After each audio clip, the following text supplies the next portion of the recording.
Alors, on parle du futur Hiways U6, et l'habitacle donc se dévoile.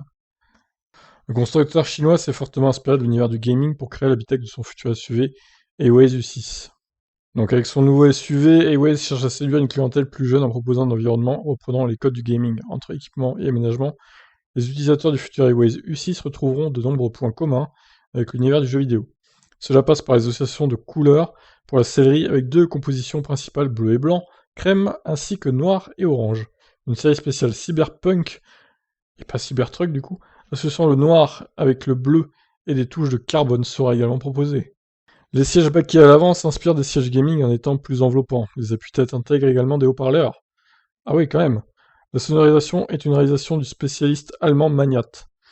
Les boutons de commande placés sur le volant s'inspirent des manettes de console. Le sélecteur de vitesse reprend le style de ceux des bateaux avec une poignée large. Enfin, la planche de bord est assez épurée. Elle n'est d'ailleurs pas sans rappeler celle de la Model 3 de Tesla avec un écran central en position horizontale.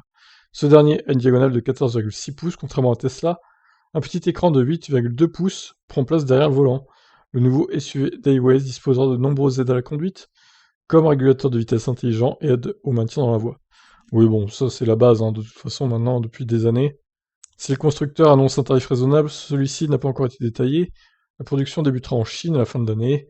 Commercialisation en Europe, donc, en 2022. La couleur jaune, hein, ça j'aime pas. Par contre, hein, franchement, le jaune comme ça, faut arrêter, quoi. Alors on va essayer de zoomer un peu cette image-là. Alors, bah, c'est pas de l'HD, hein, l'image, bon, elle est pas de très bonne qualité. Putain, le sélecteur de vitesse, genre bateau, ouais, est-ce que c'est vraiment adapté à une voiture? Bon, je suis pas sûr. Moi, je trouve que le choix de couleur est un peu étonnant. Je suis pas hyper fan, pour être honnête. Que ce soit de la couleur intérieure, d'ailleurs, et même de la couleur extérieure en jaune, là. Alors, j'imagine qu'il sera disponible à d'autres coloris, hein, bien sûr, intérieur comme extérieur, mais bon. Ce qui est présenté là, en tout cas, ça me donne pas envie, hein. D'ailleurs, cette marque Hiways m'inspire pas grand-chose, en fait. J'avoue que j'aime pas trop leur véhicule. Mais bon, après, voilà. Ça peut plaire à certains, donc pourquoi pas. Je vous laisse réagir.